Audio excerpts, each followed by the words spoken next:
We need one more toward the original work.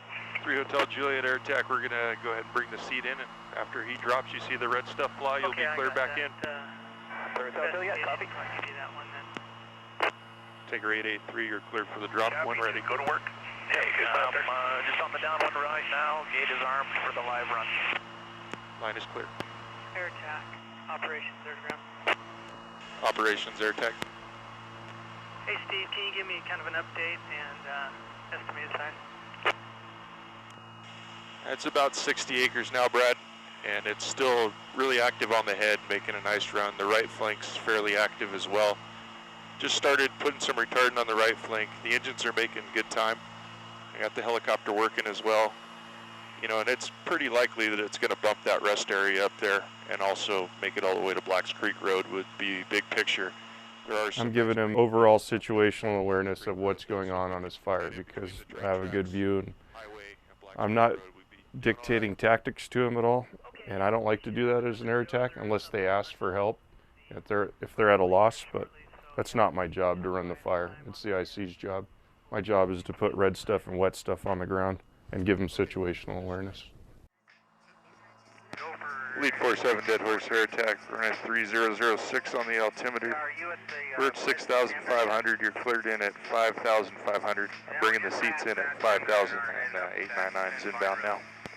Well, if you could imagine a carousel or multiple carousels stacked on top of each other, that's a lot what it looks like from the air attack's perspective in chunks.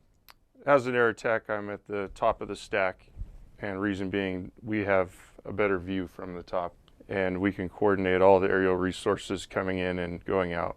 But mostly it's just for the view is why we're up at the top. And also to give room to the incoming air tankers, which are the next down in the stack.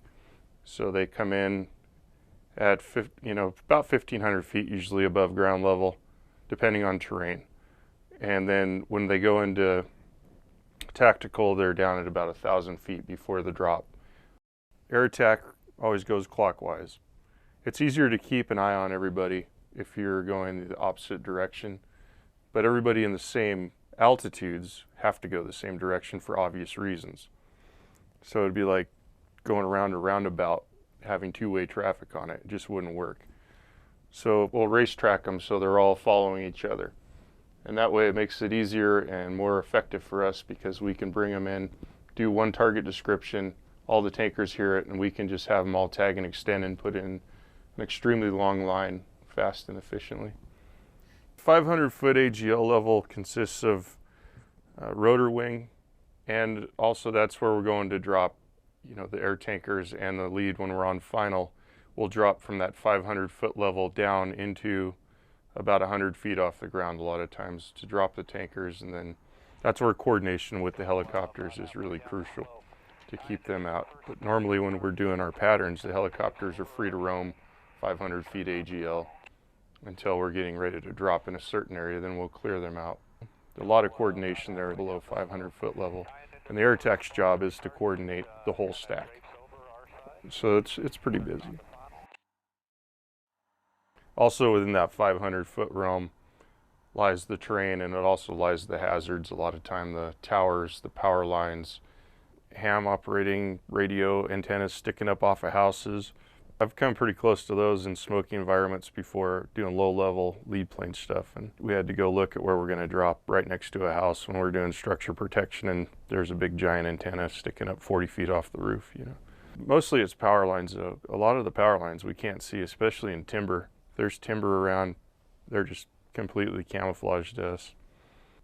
Or wires across ravines is another huge one. Those are almost invisible a lot of times if you're in big canyons.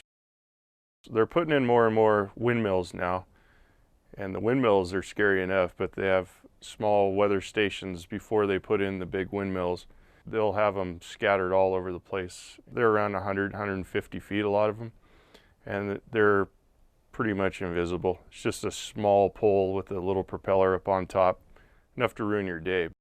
Really, the air attack has to rely on the ground personnel a lot to pick up a lot of those hazards down in that 500-foot ring. So it's very helpful for the ground folks to give us a heads up on anything they see. We appreciate it. Air attack pilots are contract pilots, and their main job is to fly the airplane and listen to air traffic control, and they're in the pilot role. You know, my main role as an air attack is division supervisor. I'm a flying division supervisor. And lead plane pilots are all federal agency pilots. The role of the lead is to lead the air tankers. And they have a capability of low level, so they can go show the air tankers exactly where they want them to drop. A lot of times when the ground folks see the lead come over, everybody will scamper off, but it's actually a show me run, meaning that we're just showing the air tanker while he's up at 1,500 feet AGL still with a good view where we want to do the drop.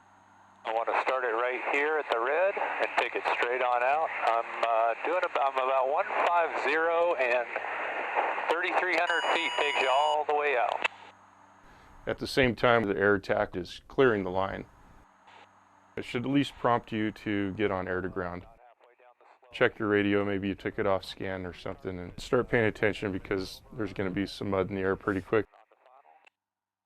Well, I can describe ASM and it'll sum it up. It's aerial supervision module. You've got a lead plane with an air attack in it. So we're capable of doing both lead and air attack at the same time. So we're doing a dual role. Whenever you hear Bravo, whichever number it is, that means that they actually have a right seater and they're capable of doing air attack and they're in the ASM role. You're not just the with your so if you go into that bulge there, you have and I'm left base for the downwind. Generally in an air attack aircraft we have two Victors, Victor being a VHF AM radio, commonly known as air-to-air, and on busier fires we'll have an air-to-air rotor wing, so a separate frequency for the helicopters, and that's just air-to-air, that has nothing to do with air-to-ground. As in importance too, for an air attack, what I'm listening to is fixed wing, rotor wing, and meaning we don't want to bend any metal. That's our number one job as an air attack. You don't want to bend any metal, meaning have an aircraft collide. So then the next step would be air to ground, which is huge, you know, coordinating with the ground and looking out for their safety and letting them know if they have any issues coming up. It's starting to roar out of there pretty good. You guys might want to think about getting out of there. So generally there'll be two FMs, air to ground and then dispatch. And if they're hitting us with a lot of stuff while we're doing the transition, getting relief air attack, that's when you'll hear a lot of stand by for air attack, stand by for air attack. I'm not trying to be rude or short, we just have a lot of radio traffic going on. You know, someday just set up 6 radios when it's really busy and sit there and try and pick up what's going on each radio. And you'll see how busy it is, and that's normal. That's normal busy for us. And your ear gets tuned to it after a while. But we're not trying to put you off, is what I'm saying, when we don't answer the radio right away. And I remember, and I'll call you back. It might even be 5 minutes, but I'll make a note on my kneeboard to call back Division Alpha or whoever it is. When there's a tanker coming in, that's a busy time for them because that's when they're picking up all the other air tankers that are on scene in their airspace, in their level of the stack. They're looking for everybody there. So they're picking them up and they're all talking to each other. So that's on a fixed wing Victor. I'm on Jim 6 at 6 south. Okay, I'm 5'2" and just coming across his tail. Traffic. And I got you. I'm well above you. Okay. We're directly communicating with Helibase as air attack or ASM. And we're trying to coordinate with them fuel for the helicopters, meaning how long they have on scene. That way we don't have all the helicopters go back for fuel at one time in the heat of the battle and we have no buckets or no heli-tankers or anything. So there's a lot of coordination with Helibase and making sure everything runs smooth, and it's just one more level of the radio traffic that's going on.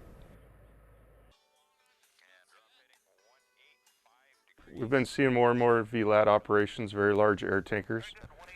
And in my personal opinion, I've dropped them quite a few times now, and they're very effective in the right terrain, the right area. And with those, you have to clear out the airspace as well.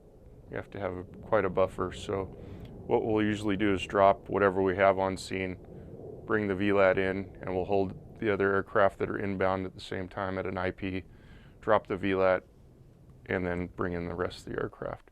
A little bit early, that'll be good. They're quick, efficient, professional pilots, just like the rest of our air tanker fleet. Passing the road, passing the ravine. So they're all used to the fire game, especially after the last few years. Everybody's been getting plenty of practice. Passing the right of way. Sweet. Tied in. But just be heads up with a VLAT, you might be seeing them.